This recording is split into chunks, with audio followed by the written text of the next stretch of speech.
ಬಜರಂಗದಳ ಕಾರ್ಯಕರ್ತ ಹರ್ಷ ಹತ್ಯೆಯ ಬಳಿಕ ಶಿವಮೊಗ್ಗ ನಗರದಾದ್ಯಂತ ಪರಿಸ್ಥಿತಿ ನಿಯಂತ್ರಣಕ್ಕೆ ಬಂದಿದ್ದರೂ ಸದ್ಯ ಬೂದಿ ಮುಚ್ಚಿದ ಕೆಂಡದಂತಾಗಿದೆ.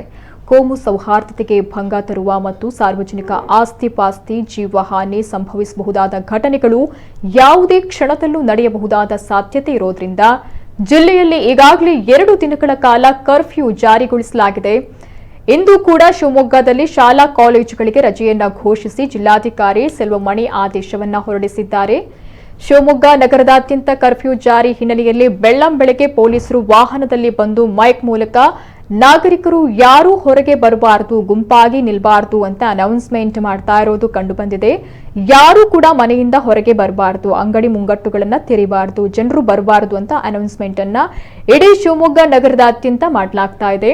ನಗರದ ಸೂಕ್ಷ್ಮ ಪ್ರದೇಶಗಳ ಪ್ರವೇಶಕ್ಕೆ ಜನರಿಗೆ ನಿರ್ಬಂಧವನ್ನ ವಿಧಿಸಲಾಗಿದೆ. ಗಲ್ಲಿಗಳಲ್ಲಿ ಬ್ಯಾರಿಕೇಡ್ಗಳನ್ನ ಪೊಲೀಸರು ಅಳವಡಿಸಿದ್ದಾರೆ. ಬೇಚ್ ರಸ್ತೆ ಸಂಪರ್ಕಿಸುವ ರಸ್ತೆಗಳಲ್ಲಿ ಬ್ಯಾರಿಕೇಡ್ ಹಾಕಲಾಗಿದೆ. ಯಾವುದೇ ಅಹಿತಕರ ಘಟನೆ ನಡೆಯದಂತೆ ಮುನ್ನೆಚ್ಚರಿಕೆ ವಹಿಸಲಾಗಿದೆ. ಸದ್ಯ ಬೂದಿ ಮುಚ್ಚಿದ ಕೆಂಡದಂತಾಗಿದ್ದು ಶಿವಮೊಗ್ಗದ ಪರಿಸ್ಥಿತಿ ಗಲ್ಲಿಗಳಲ್ಲಿ ಪೊಲೀಸರು ನಿಯೋಜನೆಗೊಂಡಿದ್ದಾರೆ. ನಿನ್ನೆ ಹರ್ಷನ ಕಗ್ಗೊಲಿ ನಂತರ ಮೃತದೇಹ ಮೆರವಣಿಗೆ ಹಿನ್ನೆಲೆಯಲ್ಲಿ ಉದ್ರಿಕ್ತರಿಂದ ಕಲ್ಲು ತೂರಾಟ ನಡೆಸಲಾಗಿತ್ತು. ಅಂಗಡಿಗಳ ಮೇಲೆ ಕಲ್ಲು ತೂರಾಟ ನಡೆಸಿ ಆಕ್ರೋಶ ವ್ಯಕ್ತವಾಗಿತ್ತು. ಶಿವಮೊಗ್ಗದ ಹೊಳೆ ಬಸ್ ನಿಲ್ದಾಣದ ಬಳಿ ಕಲ್ಲು ತೂರಾಟ ನಡೆಸಲಾಗಿದೆ. ಶಿವಮೊಗ್ಗ ಬಿಎಚ್ ರಸ್ತೆಯಲ್ಲಿ ಹಣ್ಣಿನ ಅಂಗಡಿ ಮೇಲೆ ಕಲ್ಲೆಸೆತವಾಗಿದೆ. ಶೋರೂಮ್ ಅಂಗಡಿಗಳ ಮೇಲೂ ಕೂಡ ಕಲ್ಲು ತೂರಾಟ ನಡೆಸಲಾಗಿದೆ. ಅನೇಕ ಮನೆಗಳು, ಅಂಗಡಿ ಮುಂಗಟ್ಟು, ವಾಹನಗಳು ಹಾನಿಗೀಡಾಗಿವೆ.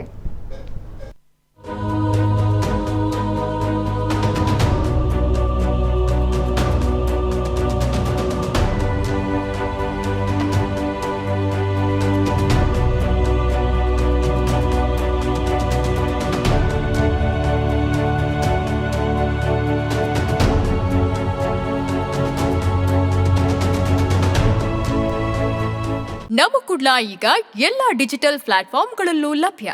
ಕ್ಷಣದ ಅಪ್ಡೇಟ್ಗಳಿಗಾಗಿ ಸಬ್ಸ್ಕ್ರೈಬ್ ಮಾಡಿ ನಮ್ಮ ಕುಡ್ಲ 24/7 ಫೇಸ್ಬುಕ್, ಟ್ವಿಟರ್ ಹಾಗೂ ಇನ್ಸ್ಟಾಗ್ರಾಂ ಪೇಜ್ಗಳನ್ನ ಲೈಕ್ ಮಾಡಿ, ಫಾಲೋ ಮಾಡಿ. ನೇರ ಪ್ರಸಾರ, ಮನೋರಂಜನೆ ಹಾಗೂ ಸುದ್ದಿಗಾಗಿ ನಮ್ಮ ಕುಡ್ಲ ಆಪ್ ಡೌನ್ಲೋಡ್ ಮಾಡಿ. ನಮ್ಮ ಕುಡ್ಲ 24/7 ಇದು ವಿಶ್ವಾಸದ ಪ್ರತಿಬಿಂಬ.